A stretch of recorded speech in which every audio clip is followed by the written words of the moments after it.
Hamas is ready and serious for a ceasefire. Trump says Israel has agreed a deal. Hamas has indicated it would be ready to accept a ceasefire agreement with Israel, but stopped short of agreeing to a US-backed offer proposed by the US President Donald Trump. Trump said on Tuesday that Israel had agreed to terms for a 60-day ceasefire in Gaza, during which the US and other parties would work towards an end to the war. Also on the evening news tonight. A week ago, Downing Street was warning any Labour MP who was thinking of not voting for the welfare reform bill that they would never get a job on the payroll. As late Wednesday, the Treasury insisted there would be no backing down. On Tuesday, Angela Rayner and Liz Kendall were ringing around Labour MPs asking frantically what it would take to secure their vote. But in the end, and at the last moment, the government announced there would be zero cuts to PIP for the foreseeable future. Also, the government won a vote on its controversial watered-down welfare bill on Tuesday night, but faced its biggest backbench rebellion so far. The Universal Credit and Personal Independent Bill passed by 335 votes to 260. A total of 49 Labour MPs rebelled against their own government. Furthermore, there are doubts over whether the bill, in its current form, will make any significant savings after a series of government concessions. And a fire at West London substation that caused the shutdown of Heathrow Airport was caused by a provincial technical fault that had been discovered 7 years before, but had not been fixed, the report has found.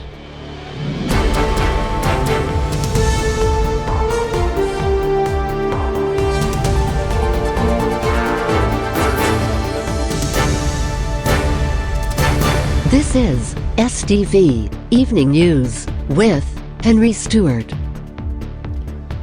Good evening.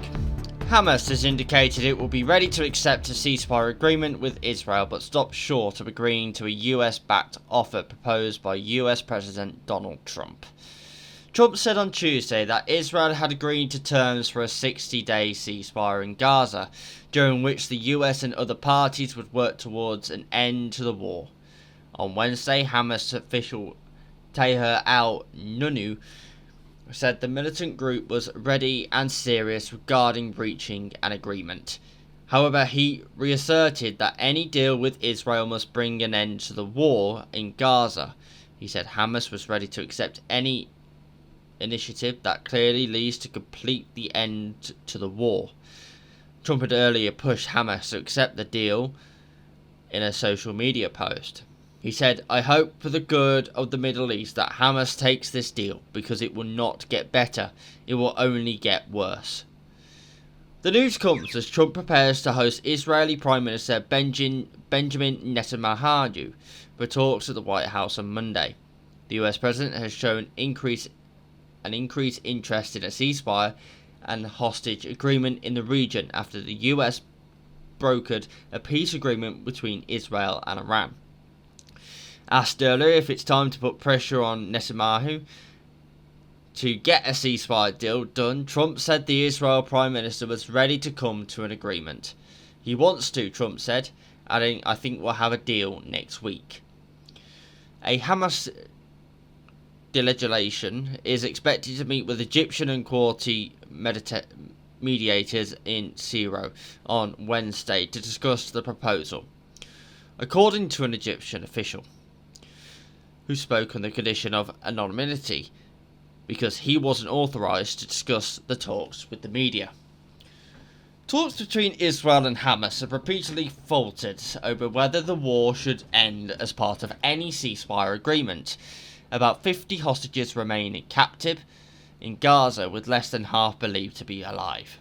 Hamas says it is willing to free all the hostages in exchange for a full withdrawal of Israeli troops and an end to the war in Gaza. Israel rejects that offer, saying it would agree to the end of the war if Hamas surrenders, disarms and goes into exile, something that the group refuses to do. The announcement by Trump came as over 150 international charities and humanitarian groups called Tuesday for disbanding a controversial Israeli and US-backed system to distribute aid in Gaza because of chaos and deadly violence against Palestinians seeking food at its sites. The joint statement by groups including Oxfam and Save the Children and Amnesty International followed the killings of at least 10 Palestinians who were seeking desperately needed food, witnesses and a health official said. Meanwhile, Israeli airstrikes killed at least 37 in southern Gaza's Khan Yunis, according to Nessa Hospital. Tents they are hitting with 2 missiles, as Sif Abu Lida, whose son was killed in the strikes. Mourners threw flowers on the body bags. Before Trump's announcement, Israel's Defense Minister Israel Katz had warned that his country would respond forcibly to the firing of a missile the military said originated from Yemen. Sirens sounded across parts of Israel, alerting residents to the attack and the launch of 2 projectiles from Gaza. All were intercepted by Israeli defense systems. The missile launch marked the first attack by the Iran-backed Houthi rebels since the end of the 12-day war initiated by Israel with Iran. Gatz said Yemen could face the same as Tehran. Measuring the scale of Starmer's welfare reform debacle. Oh, this is going to be interesting. A week ago, Downing Street was warning any Labour MP who was thinking of not voting for the welfare reform that they would never get a job on the payroll. As of late Wednesday, the Treasury insisted there will be no backing down. But on Tuesday, Angela Rayner and Liz Kendall were ringing around Labour MPs, asking frantically what it would take to secure their votes. But in the end, at the last moment, the government announced there would be 0 cuts in PIP for the foreseeable future. Or should I say, the forecastable future. The rebels got everything they want. Well, to discuss this further, Robert Peston joins me now. Robert, what a U-turn. Well, yes, Stephen, it is a massive U-turn. The Run for the Bill spends money up on rating universal credit on work coaches. It really just does not save a single penny. Even so, a staggering 49 Labour MPs voted against it, presumably because they simply don't trust Starmer or Reeves. As a poor Rachel Reeves in her autumn budget somehow has to find not just the £5 billion she lost with this radical surgery on the welfare bill, but countless billions more issues just to meet her self-imposed fiscal targets. The NIESR says she's just £57 billion shy of the balance. But the real damage is something else. The disability bill for the government has been rising unsustainably fast. Maybe some of that can be fixed as and when the NHS is fixed, or if an effective nationwide system of work coaches is established. But it is remotely plausible that after the soon-to-be established Tim's review of the eligibility criteria for disability payments, reports of in 16 or 17 months, but the PM will risk taking a penny away from any vulnerable person.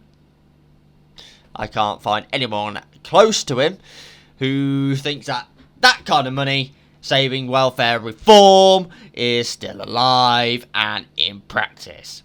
The true scale of this fiscal and political catastrophe is that the government has reviewed the PIP and UC framework before announcing targets for cuts.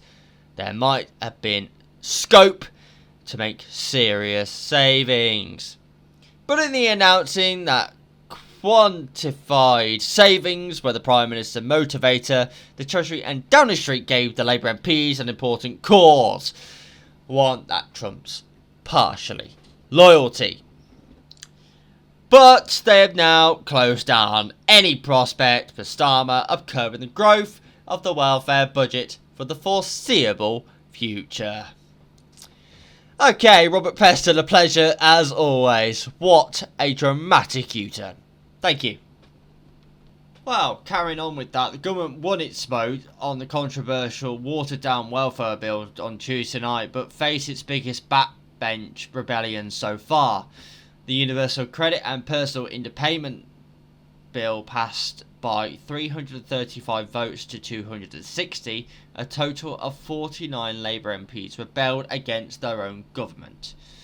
But speaking after the vote, Work and Pensions Secretary Liz Kendall insisted the Labour Party is 100% behind Starmer despite the rebellion, but acknowledged there were lessons to learn. STV News political correspondents Romilly Weeks and Harry Horton report with analysis from STV News political editor right next to me, Robert Peston. The ayes for the right, 335. The noes for the left, 260. So the ayes have it, unlock. That was the moment the Prime Minister avoided defeat on his flagship welfare reform, but it came at a price, having to abandon the attempt to tighten the criteria for PIP, for now, in a dramatic 11th hour concession.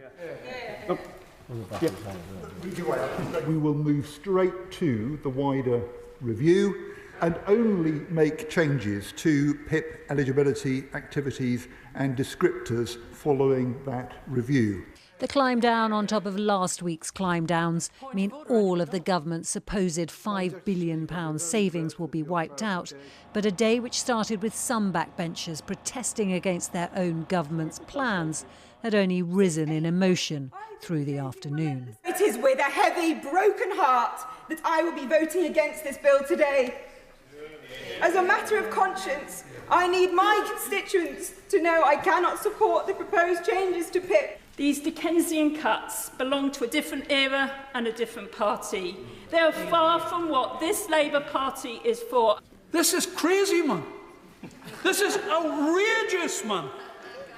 This bill isn't fit for purpose.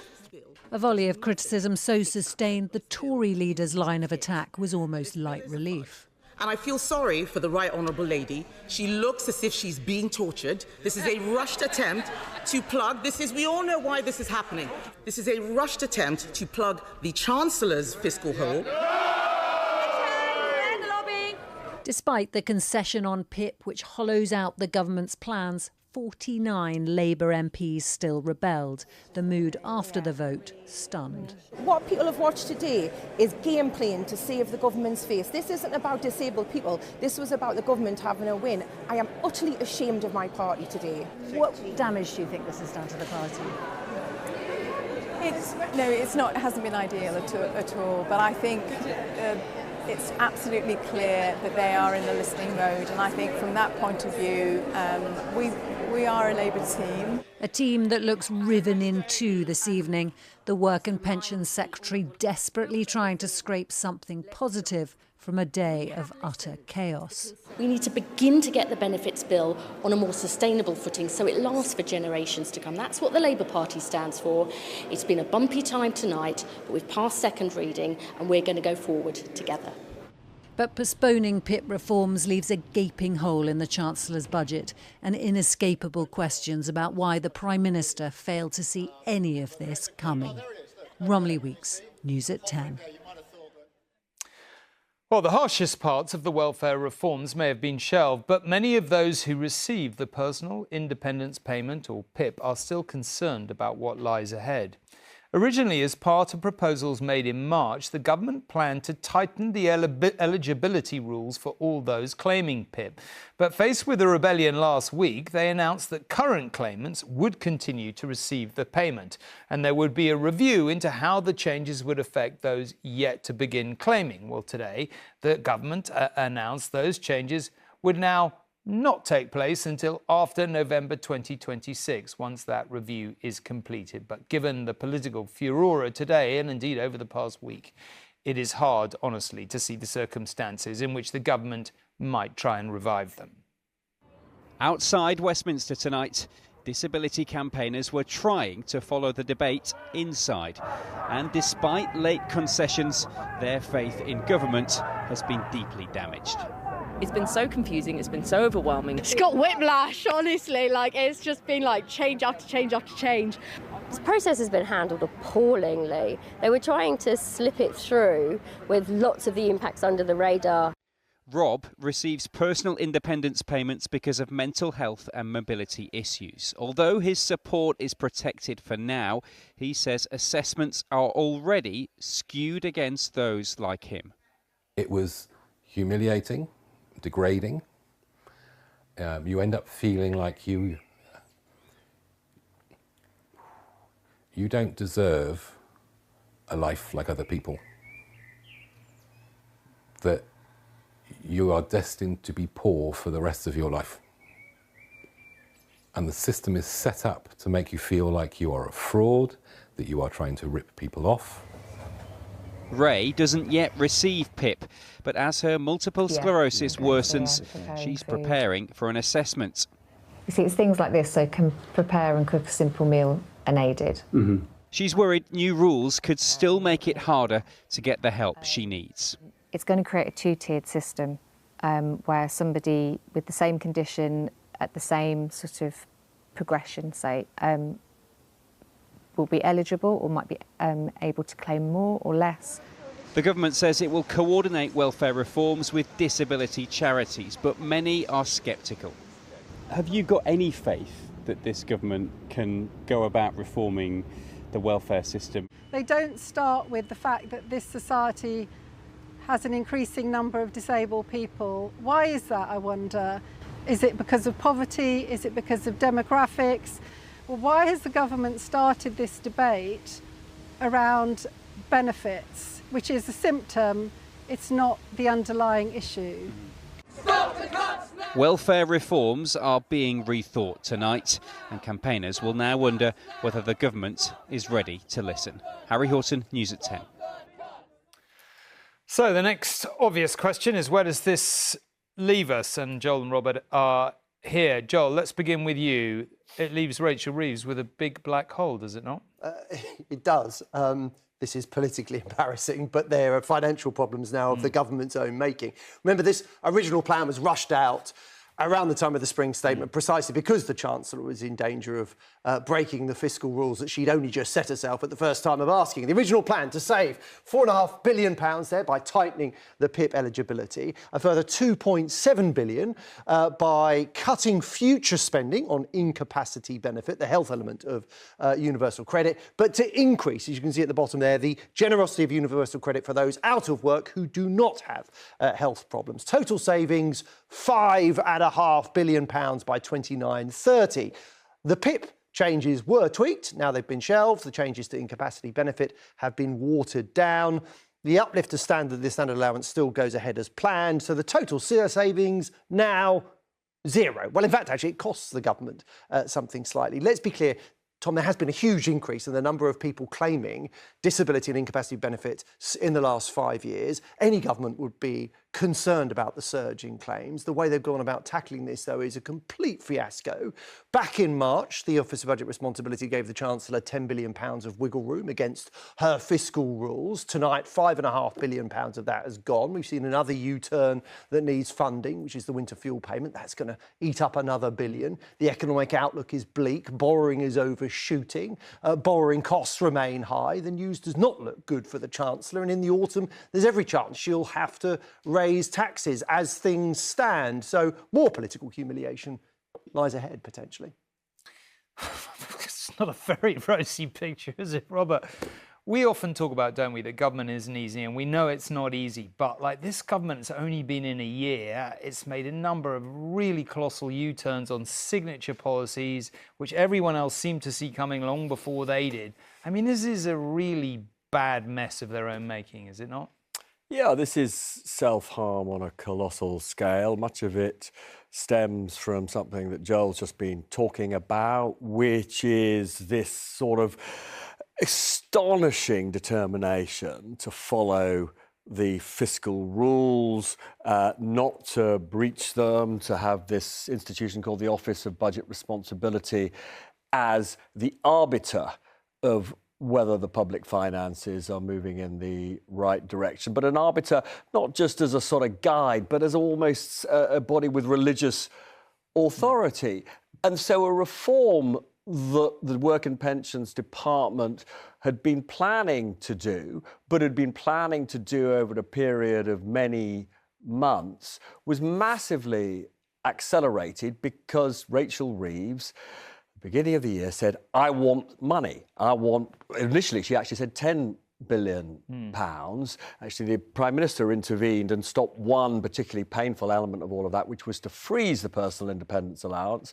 And we got back down to that still significant, but rather more modest £5 billion saving that Joel was talking about. Labour MPs, however, for them, one MP put it to me like this, that this for them is like hostilities the European Union was to the Tories when they were in government. Cutting welfare is not something that any Labour MP wants to do. And weeks ago, not particularly left-wing Labour MPs were telling the whips they were going to struggle to vote for this. The whips told Downing Street.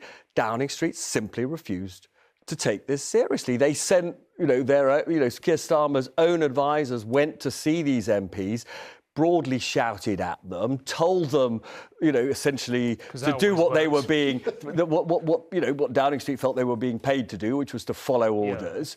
And MPs thought, actually, we understand the parliamentary system. We're representatives. We are not your delegates. We will do what is right for our consciences. And so we had actually, just to be clear, literally as late as Wednesday, the government was saying to anybody who was thinking of rebelling, if you rebel, you will never, ever, ever get a job on the payroll in government. Today, you had the spectacle of Angela Rayner, the Deputy Prime Minister, and the Work and Pensions Secretary, Liz Kendall, ringing up MPs, almost desperately saying, what can we do to get you to vote for this? In the end, they caved on everything. They've lost every penny of saving. As you pointed out, it almost certainly means that any reform of welfare is off the table. And they have therefore achieved precisely the opposite of what they set out to achieve back in January, February. Their fiscal credibility is shattered as opposed to being reinforced. But apart from all that, it's been a terrific it's all been success. Fun. Yeah. OK. And still to come on the STV Evening News. But the very latest from the weather forecast. Join me in a moment. Don't go away.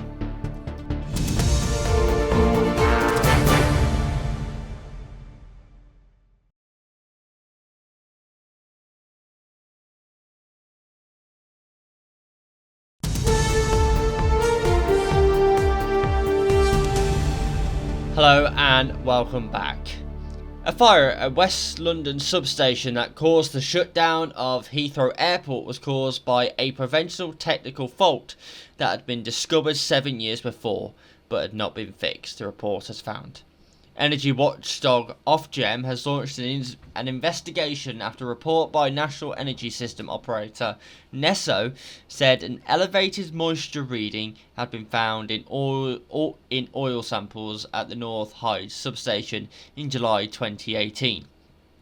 But action was not taken to replace the electrical insulators known as bushings. In 2022, a decision was made to defer basic maintenance at the substation, meaning the issue went unaddressed, the final report said. On Wednesday, Ofgem said it had opened an official enforcement investigation into National Grid electricity transmission based on the NESO review's findings. The fire on March 20th this year was caused by a catastrophic failure in one of the transformers, most likely caused by moisture entering the bushing, causing a short circuit, which ignited the oil, the NESO report said. A review by the National Grid in 2022 found the fire suppression system at the North Hyde site was inoperable, while another assessment in July 2024 indicated the system was still out of service, the report said. All flights in and out of Heathrow were halted on March 20th after a fire knocked out the electricity substation in Hayes and did not resume until the evening on March 21st. More than 270,000 air passengers journeys were disrupted by the closure. The electricity outage led to 71,655 domestic and commercial customers losing power and the complete loss of supplies to part of Heathrow's airport's internal electrical distribution network, the report said. Ash K. Cool, Director General for Infrastructure at Ofgem, said we expect energy companies to properly maintain their equipment and networks to prevent events like this happening. Where there is evidence that they have not, we will take action and hold companies to fully to account. The NESO report, which was published on Wednesday and commissioned by Energy Secretary Ed Miliband, read an elevated moisture reading in one of the SGT3's bushings has been detected in oil samples taken in July 2018. According to National Grid Electricity Transmission's relevant guidance, such as readings indicate an imminent fault and that the bushing should be replaced. While the reading was recorded in National Grid Electricity Transmission's online system, the mitigations appropriate to its severity were not actioned. The controls in place were not effective and failed to identify it. Subsequently, the action had not been taken in relation to the elevated moisture reading. This includes the opportunity in 2022 when a decision was taken to defer basic maintenance on SGT3. The issues therefore went unaddressed. Well, now it's time to get the full weather forecast. Here's Des Coleman. Well, good morning to you all. England saw its warmest June on record and since 1884, can you believe? But our weather story certainly is starting to become a lot more fresher. Towards the southeast this morning, we've already seen a thunderstorm, but then our attention turns towards the north, towards Scotland. We've got some heavy rain pushing through, and it looks as though it's going to linger for a good part of the day. Meanwhile, towards the south, we are enjoying a brighter day, more in the way of sunshine. Temperatures at around 22 degrees to 26, much cooler than what we saw yesterday. And then we head into the overnight story. Things become a lot more calmer, clear skies. If you want to step outside and you want to go and see the stars, you certainly can.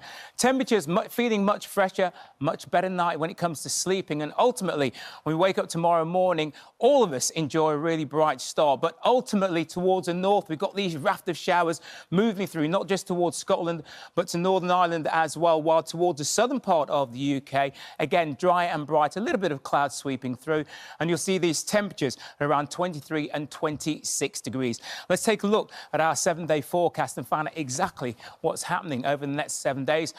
Talking about the northern part of the UK, first of all, Northern Ireland, Northern England and towards Scotland. This is the average temperature at around 19 degrees. It's been slightly warmer than that, but things aren't too bad. Ultimately, it is about the muggy conditions, though. When it comes to the rain, somebody did say, Des, are we going to see a drought? Not, because we are seeing a little bit of rain sweeping through, nothing too problematic. It is quite light. Let's look towards the south.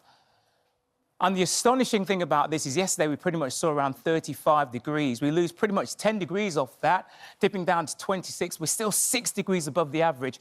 Amazing. When it comes to the rainfall, let's find out. It should be similar towards the north, as a matter of fact. A little bit of rain coming through. That's going to make the gardeners and anybody else like that happy. Our weather story, by the time we get towards the weekend, is turning more unsettled and fresher, which I'm sure will put a smile on some people's faces.